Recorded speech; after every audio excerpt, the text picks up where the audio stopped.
तो लोकी का 5वां एपिसोड भी आ चुका है, तो इस एपिसोड से भी हम कुछ क्वेश्चंस लेने वाले हैं, जैसा कि हमने चौथे एपिसोड के साथ किया था। तो चलिए, तो पहला सवाल, जब टेम्परल लूम फटता है तो सभी लोग अपना रीसेट टाइमलाइन में पहुंच जाते हैं, यानी कि जब टीवी में आने से पहले वो जहाँ पे थे वहाँ पहुंच जाते हैं और सब लोग लोकी को भूल जाते हैं। पर सिल्वी के साथ ऐसा क्यों नहीं होता?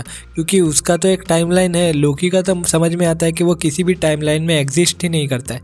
तो सिल्वी के साथ ऐसा इसलिए नहीं हुआ होगा क्योंकि शायद से टेम्परल लूम पूरी तरह से फटने से पहले ही वो टेम्प पैड से वहाँ से चली गई होगी, यही एक कारण हो सकता है। नहीं तो सिल्वी भी एक टाइमलाइन में एग्जिस्ट करती है, तो वो भी वहाँ पहुंच जाती है और लोकी उसे बिल्कुल याद नहीं रहता। तो सेकंड क्वेश्चन, जब लास्ट में सब लोग हक्का नूडल्स बन रहे थे तो सिल्वी भी हक्का नूडल्स बन गई थी, सिर्फ लोकी ही क्यों बच गया?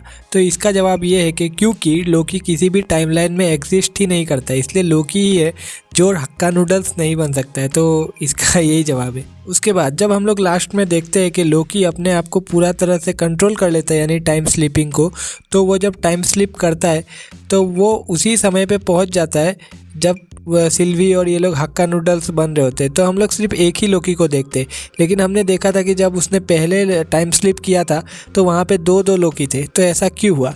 तो पहले लोकी का मतलब अपने टाइम स्लिपिंग पे बिल्कुल भी कंट्रोल नहीं था, तो वो जब भी टाइम स्लिप कर रहा था तो अपनी पूरी बॉडी के साथ टाइम स्लिप कर रहा था, तो वहाँ पे दो लोकी एग्जिस्ट कर रहे थे। लेकिन अभी लोकी का टाइम स्लिपिंग पे पूरा कंट्रोल है, तो अब वो पूरी बॉडी को टाइम स्लिप नहीं कर रहा है, बस उसका माइंड टाइम स्लिप कर रहा है, यानी कि वो उस समय में पहुँच जा रहा है जहाँ उसे पहुँचना है। यानी कि उसकी पावर अब कुछ प्रोफेसर पैराडॉक्स की तरह हो गई है, जो कि आपने बेन 10 में ज़रूर देखा होगा। तो इसके बाद एक और सवाल है कि क्या लोकी ही हू रिमेन्स है? तो मेरे हिसाब से ऐसा बिल्कुल नहीं है, क्योंकि लोकी ने उन लोग को भले ही इकट्ठा किया हो, सब लोग इसलिए बोल रहे हैं क्योंकि लोकी ने सबको इकट्ठा किया, कैसी हंटर B15, तो ऐसा नहीं है। उन लोग को इकट्ठा भले ही किया लोकी ने, लेकिन वो सब फिर हक्का नूडल्स बन जाते हैं ना, लोकी उनको TVA में नहीं पहुंचा पाता है।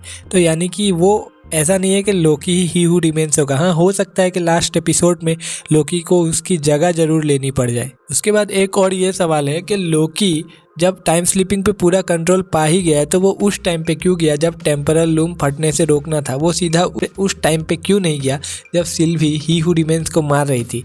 यानी कि अगर वो उस टाइम पे पहुंच जाए तो झंझट ही खत्म ना।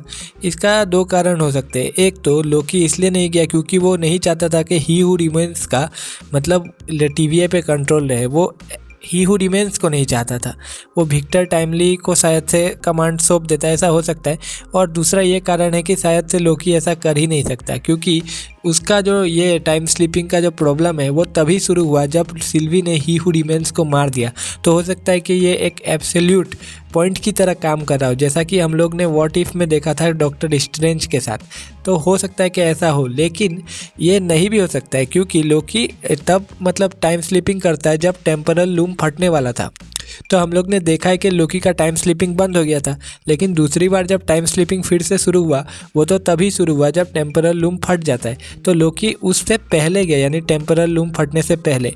तो अगर लोकी टाइम स्लिपिंग मतलब अगर ऐसा कर सकता है तो हो सकता है कि वो तब भी जा सके जब सिल्वी ही हू रिमेन्स को मारने वाली हो। तो हो सकता है कि हम लोग को लास्ट एपिसोड में ऐसा देखने को मिल भी जाए। और हम लोग देखते हैं कि लोकी वैसे टेम्परल लूम को ठीक करने जा रहा है बिना सूट पहने। क्यों? क्योंकि लोकी किसी टाइमलाइन में एग्जिस्ट नहीं करता ना भाई, तो वो हक्का नूडल्स नहीं बन सकता, सिंपल आंसर है। तो यही थे आज के इतने ही कुछ सवाल मेरे को तो ध्यान आए। आपको अगर कोई और सवाल है तो कमेंट में बताइए। मिलते हैं आपसे अगली वीडियो में। Bye bye.